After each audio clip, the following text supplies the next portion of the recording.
Apa hubungan jodoh sama ekonomi?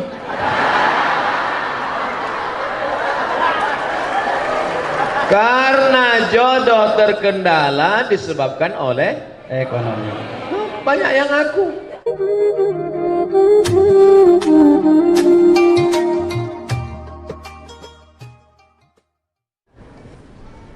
Orang yang paling tinggi IQ-nya, cerdas pun, kalau udah cerita utang ini banyak juga lupa. Nggak tahu entah kenapa, memang begitu. Nah, jadi antum jangan merasa cuma antum aja. Saya tidak lupa, cuman banyak jumpa dengan orang-orang lupa. Dulu sebelum minjam duit dekat kan, begitu udah dapat macam nggak kenal ya. Ada orang mati syahid. Orang mati syahid itu bebas dari 4. Tidak merasakan sakaratul maut, tidak merasakan azab kubur, tidak merasakan hisab, langsung masuk surga. Ilat dain, kecuali utang. Orang mati syahid aja kalau punya utang tertahan, apalagi mati konyol. Oleh sebab itu masalah utang ini jangan macam-macam. Jadi cobalah dari sekarang diingat-ingat berapa hutang piutang, cari alamatnya. Cari alamatnya. Dulu cari, bayar. Sudah dicari ahli warisnya tidak ada, diingat-ingat, dibayar, diserahkan ke masalih ammah, kepentingan umum. Di antaranya masjid, panti yatim, fakir miskin. Hitung dulu. Bapak calon jamaah haji, sebanyak apapun ibadah kalian di tanah suci, kalau hutang tidak kalian bayar, kalian akan dituntut di hadapan Allah. Menangis calon jamaah haji, datang jumpa saya 4 mata. Mohon maaf Pak Ustadz, saya malu di depan orang banyak. Hutang bapak apa? Bapak kan orang kaya. Memang saya kaya Pak, tapi saya cari orangnya belum ketemu Pak Ustadz. Hutang bapak apa? Dulu makan bakwan 3 bayar 1. Hati-hati nih mahasiswa. Bukan kalian, kami dulu. Nah, hitunglah bayar. Oleh sebab itu maka cari bayar. Kalau tidak ketemu maka dihitung ekuivalen berapa itu, lalu kemudian diserahkan ke masalih ammah, kepentingan umum untuk umat. Serahkan ke masjid. Assalamualaikum Pak Ketua Masjid. Ya, ini ada uang. Uang apa nih Dek? Terima aja lah Pak, jangan tanya-tanya. Jadi nggak perlu akad. Saya bayarkan akad utang Mbak Wan selama 3 tahun SMP tunai. Nggak perlu. Wallahu a'lam. Alhamdulillah, Ustadz. Assalamualaikum warahmatullahi wabarakatuh. Ustadz ganteng, hehehe gitu. Ustadz yang ganteng, hehehe. Bagaimana pendapat Ustadz tentang Islamization of knowledge? Bukankah semua ilmu sains itu dari Allah Subhanahu wa taala? Jadi ilmu apapun itu Islam, tergantung orangnya. Kan? Syukran. Naik sepeda itu bisa nggak dibedakan? Naik sepeda itu ilmu kan? Ilmu belajar naik sepeda.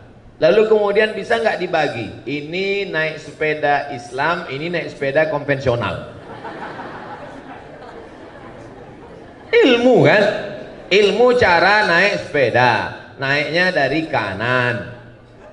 Nanti kalau jatuh, sebelum jatuh na'udzubillah.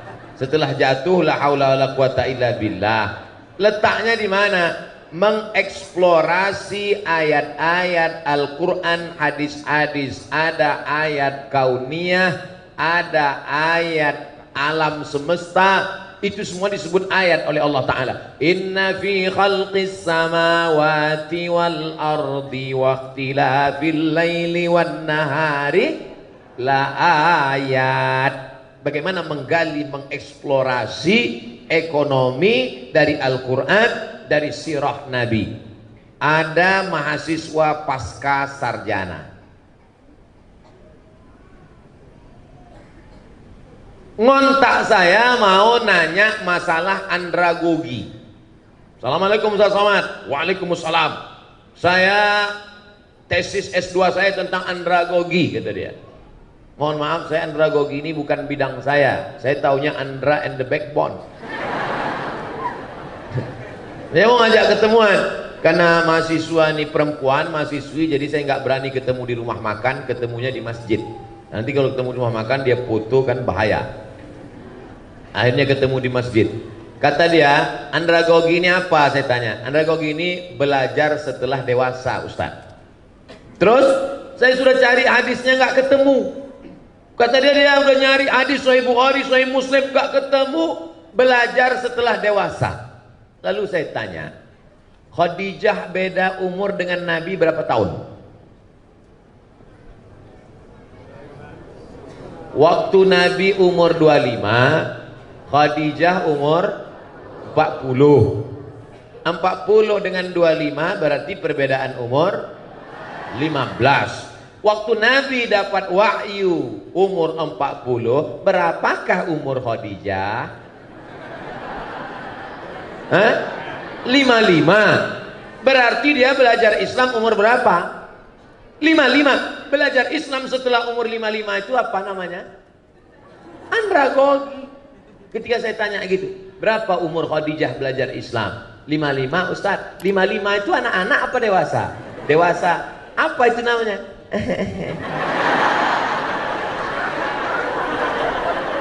Jadi yang namanya ilmu-ilmu itu bukan tertulis secara tekstual. Dia maunya yang ada di kepala dia, dibukanya Sahih Bukhari, andragogi adalah itu anak TK.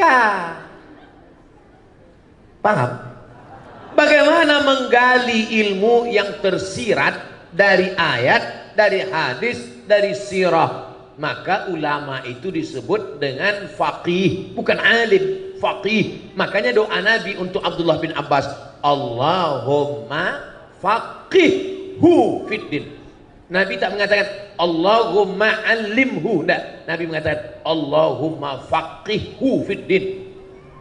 Faqih dia dalam ilmunya, bisa menggali yang tersirat di balik ayat. Maka muncullah ekonom-ekonom yang menemukan solusi umat dari ayat. Ayatnya sama, dibaca oleh Qori Internasional Muammar Z.A. Kiai Haji, dibaca oleh Abdul Somad, ayat sama, tapi ada temuan yang berbeda ketika dibaca oleh seorang ekonom dari Tazkiyah. Insyaallah. Wallahu a'lam. Alhamdulillah. Masih ada Ustaz banyak. Assalamualaikum Ustaz, saya ingin bertanya. Ini mahasiswa kelihatannya. Apabila sudah ada jodoh, boleh Ustaz? Boleh. Apabila sudah ada jodoh yang ingin segera menikahi saya dan menikahnya di tahun ini, tetapi keluarga besar saya menyuruh nikah tahun depan, apa yang harus saya lakukan? Lebih baik mendengarkan keluarga besar atau segera menikah? Lari maksudnya. Demikian Ustaz. Apa hubungan jodoh sama ekonomi?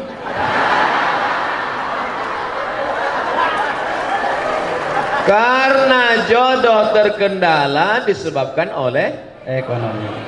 Banyak yang ngaku. Jadi ekonomi ini menggantung kepada segala aspek. Ibadah menjadi khusyuk karena ekonomi. Ceramah menjadi khusyuk. Kenapa saya ceramah di Tazkiyah ini khusyuk? Ekonominya bagus, AC-nya kencang. Coba kalau di tempat lain berkipas aja lah. Ekonomi Islam adalah tapi di sini Masya Allah, di sudut-sudut ada AC. Hebat. Hebatnya lagi AC-nya nggak kelihatan karena dimasukkan ke dalam dinding. Kan biasa. Kenapa acara ini bisa diliput di seluruh dunia, bisa melihat? Karena ekonominya mapan, kameranya besar-besar. Di tempat lain saya ceramah, sini nggak ada kamera. Walaupun nggak semuanya hidup. Artinya ekonomi ini. Nah, manis tata'a minkumul ba'ah. Coba tengok hadisnya. Manis tata'a minkumul ba'ah. Siapa di antara kamu yang ba'ah? Apa kata syarah? Syarih penjelas hadis. Al-ba'ata al-qudratu. Makna al-ba'ah mampu. Mampu secara apa? Mampu secara keilmuan, mampu secara finansial. Man istata'a minkumul ba'ata, siapa di antara kamu yang sudah mampu menikah, falyatazawwaj fa innahu aghaddu lil basar, karena menikah itu menundukkan pandangan, wa ahsanu lil farj, menjaga kemaluan. Faman lam yastati, siapa yang tak sanggup, fa alaihi bisawm, banyak-banyak puasa. Jadi adik-adik mahasiswa yang belum mampu menikah, kalian puasa aja dulu. Puasa. Kalau puasa kalian nafsu ada, tenaga tak ada. Lemes ya. Jadi bawaannya mau mati aja. Bro, itu ada mahasiswi cantik dari Tazkiyah. Aku udah nggak ngeliat lagi. Udah mau mati aja bawaannya. Nantilah habis buka baru kita cari.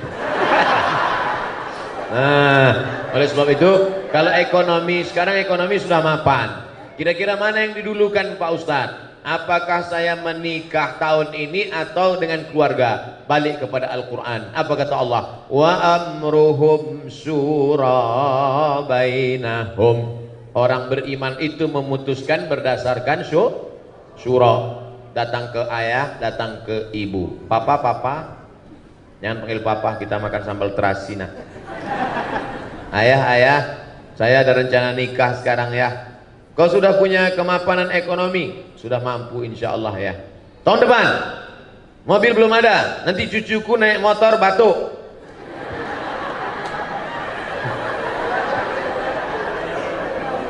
Ini apa kata Allah? Iyakunu fuqara. Kalau calon mantumu itu fuqara, miskin, yughnihimullah. Allah yang akan membuat dia kaya.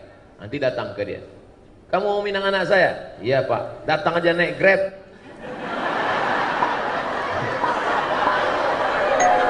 Bacakanlah itu. Ingat-ingat yang saya sampaikan tadi. Iyakunu fuqara yughnihimullah. Kalau yang datang ini miskin, Allah akan mengkayakan dia. Pergi pulang gitu. Yang nyampaikan itu jangan mulut kamu, pinjam mulut orang lain. Yang kira-kira ngomongnya didengar sama orang tua. Datangi Ibu Rektor. Datangi Dr. Sapi Antonio, mereka yang ngomong. Jangan mentang-mentang kamu udah ngaji pulang kamu yang menceramahi orang tua. Ayah sini, mama sini. Assalamualaikum. Begitu. Musyawarah. Jangan nikah diam-diam. Nanti sudah punya anak baru kalian pulang kampung. Orang tua tak tahan darah tinggi. Pulang kalian bukan bawa ijazah, bawa menantu sama anak. Mati dia. Musyawarah baik-baik. Jangan sampai menjadi penyesalan. Bagus kalau mahasiswa-mahasiswi mapan menikah, dua-dua tercapai insya Allah. Mudah-mudahan semuanya disegerakan Allah menikah. Yang bilang amin yang belum nikah aja. Wallahu a'lam. Waalaikumsalam. Ustadz, ini ada lagi. Ustadz, saya mahasiswi semester 5. Cita-cita saya meninggal husnul khatimah. Subhanallah. Tetapi hobi saya berbuat maksiat. Enggak linear. Ingin mati tapi maksiat. Jujur saya selalu menyadari perbuatan saya. Perbuatan yang salah. Bahkan saya sering menangisinya. Tolong beri saya nasihat, amalan apa yang bisa menjauhkan saya dari perbuatan maksiat itu. Saya sudah bosan menangis atas dosa-dosa saya. Gitu Ustaz. Berdosa itu semua orang tahu.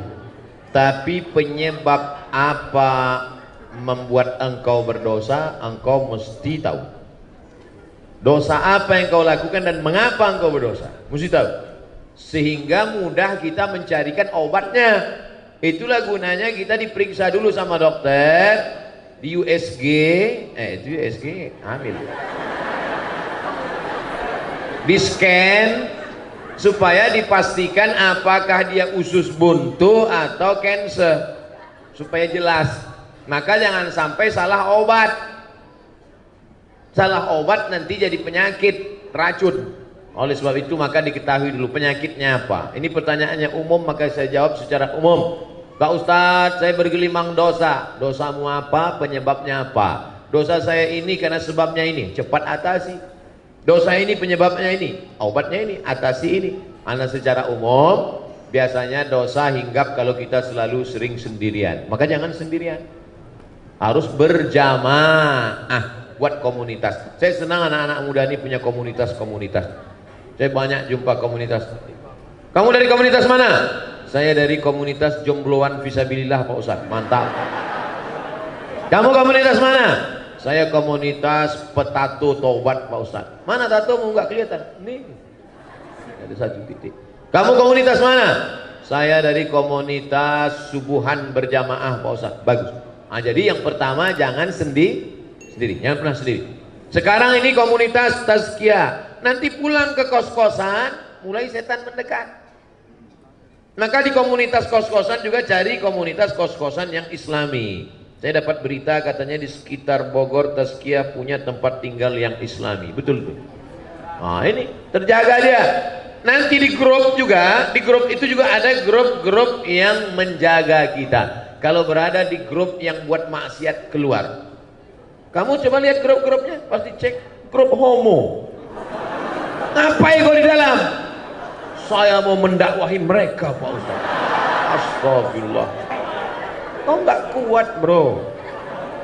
Belum tentu kuat. Nanti kalau sudah kuat baru.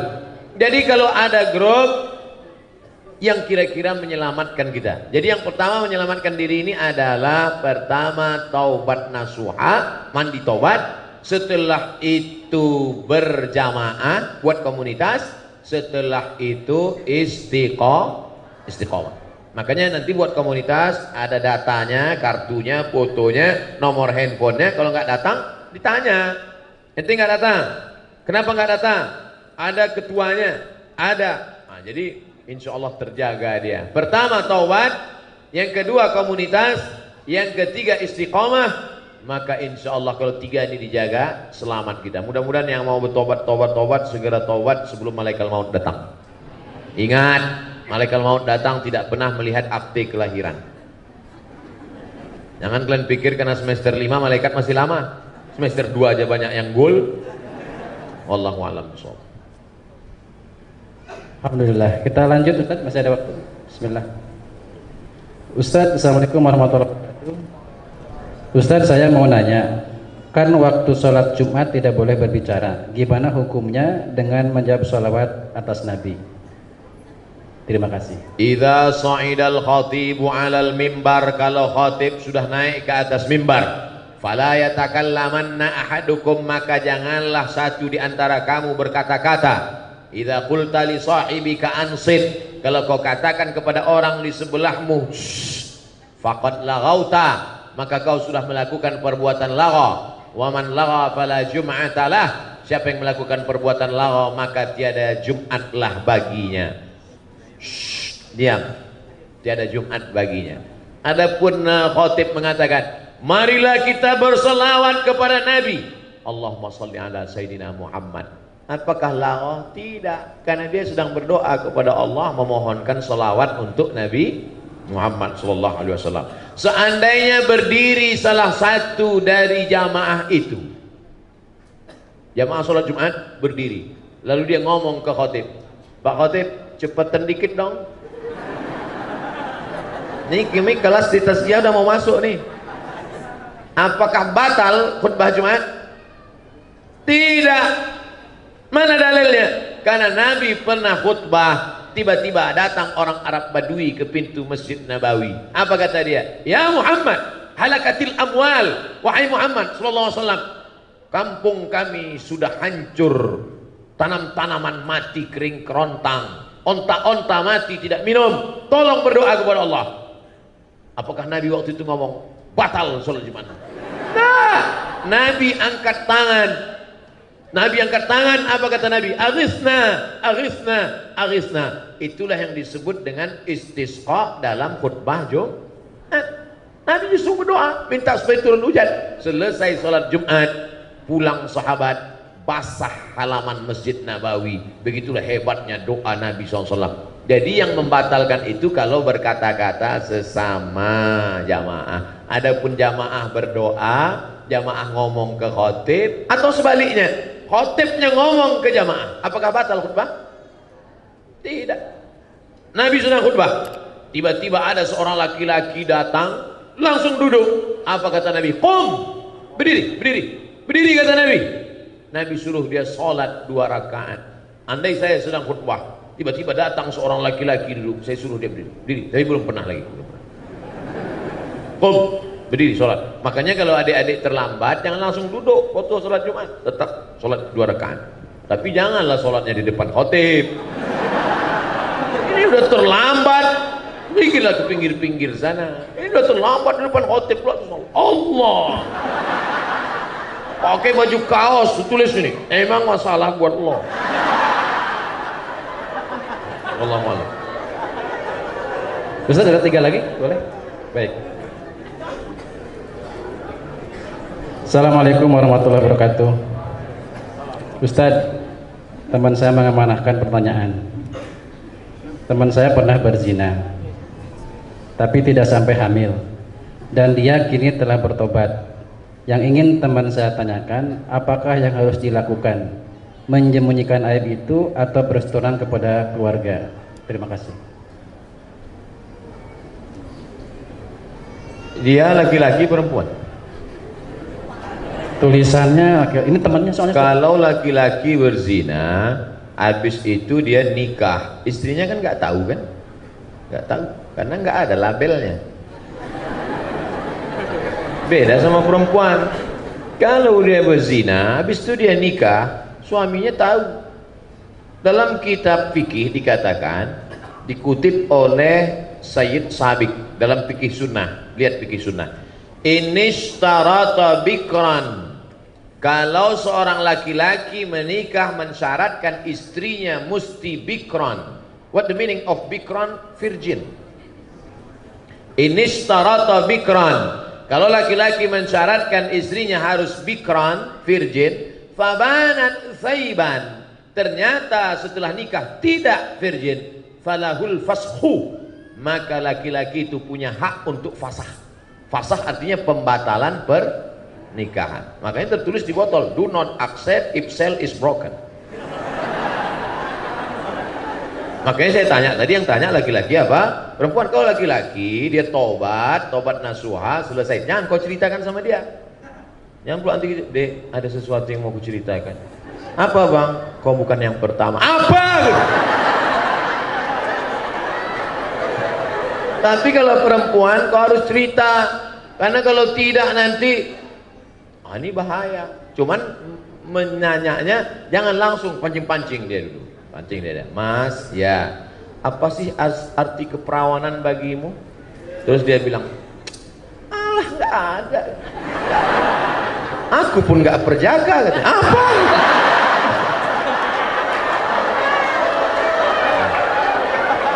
Jadi hati-hati. Kalau memang dia siap menerima, lanjutkan. Tapi kalau tidak, itu nanti bisa menjadi fasah namanya. Apa namanya? Fasah. Fasah itu artinya pembatalan pernikahan karena laki-laki punya hak. Ini hati-hati perempuan. Mudah-mudahan Allah menjaga kehormatan anak-anakku sekalian. Amin ya Allah. Ustaz, 2 lagi. Bagaimana jika perekonomian di dunia berbasis Islam? Akan seperti apa perekonomian itu? Apakah masih ada kemiskinan? Apakah masih akan terjadi inflasi? Kita bicara tentang ekonomi di alam goib atau alam nyata? Saya tanya sekali lagi. Bicara ekonomi Islam ini bicara teori di alam kertas, makalah, seminar, lokakarya, atau pernah nyata di alam nyata?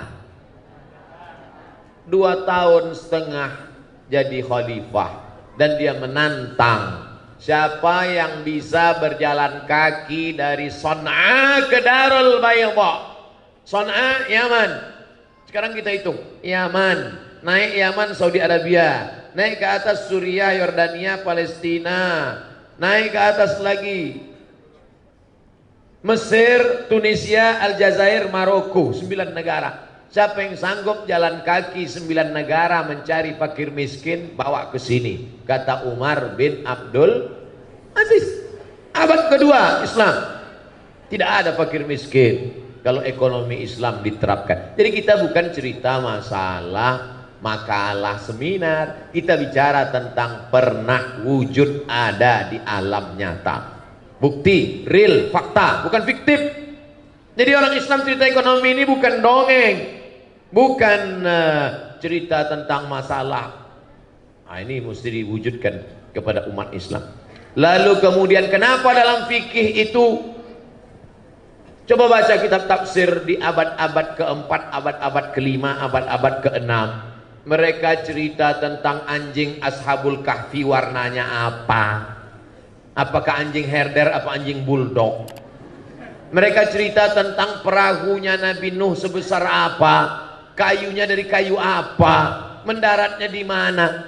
Lalu kemudian orang zaman sekarang baca itu, apa ini? Ngapain dikaji anjing Ashabul Kahfi? Ngapain dikaji? Justru kalau dilihat dari sisi lain, begitulah hebatnya ekonomi zaman itu sampai mereka memikirkan sesuatu yang berlebihan, karena memang makan cukup, kehidupan luar biasa, ekonominya mapan, sampai mereka berpikir tentang sesuatu yang tak terpikirkan oleh manusia sekarang. Sekarang kenapa orang tidak produktif? Gimana mau produktif? Ekonomi morat-marit, tunggang langgang, litang pukang.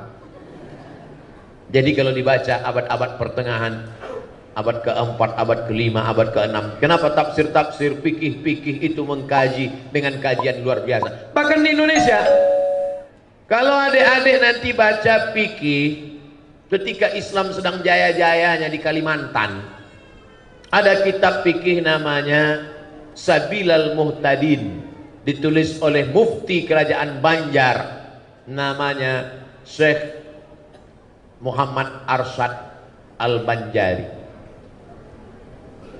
Dikaji tentang masalah sesuatu yang tak terpikirkan oleh manusia, saking kan mapannya ekonomi mereka saat itu. Andai ada seorang pergi ke hutan, bisa konsen? Masih bisa? Andai ada orang pergi ke hutan, sampai di hutan turun hujan gerimis, maka dia pun masuk ke dalam gua, berteduh di dalam gua. Setelah berteduh dalam gua, hujan pun reda. Lalu dia keluar dari dalam gua melanjutkan perjalanan. Ternyata gua tempat dia berteduh tadi rupanya, maaf, kemaluan raksasa. Apakah dia wajib mandi junub? Orang sekarang kalau baca itu, ngapain dikaji masalah ini kan nggak penting. Memang betul, tapi cari sisi lain. Begitulah mereka berpikir, saking kan sudah mapannya ekonomi sana itu. Tak ada lagi fakir miskin, orang kaya raya, sampai orang berpikirnya pun kelas VVIP. Nah, jadi banyak orang mengatakan, ini kitab-kitab klasik ini Ustaz terlalu besar masalah. Kenapa kitab itu sampai 1 meter panjangnya? Tafsir Al-Kabir yang ditulis oleh Imam Fakhruddin Ar-Razi 606, semeter panjangnya. Kitab-kitab fikih itu ditulis Raudhatul Talibin wa Umdatul Muftin. Dalam syarah hadis pula Fathul Bari syarah Sahih Al-Bukhari, sampai dikaji masalah waw, masalah fa, masalah wa. Untuk apa dikaji ini? Saking kan makmurnya hidup mereka, tak ada lagi dikaji masalah kemiskinan. Kenapa penulis-penulis sekarang tidak produktif? Salah satu sebabnya adalah masalah ekonomi. Saya hanya ingin bercerita bahwa umat Islam kalau cerita ekonomi Islam bukan cerita teori, tapi pernah jaya. Dia ingin mengulang kejayaan itu. Dan kalau Islam jaya, semua akan mendapatkan rahmat. Wa ma arsalnaka illa rahmatan lil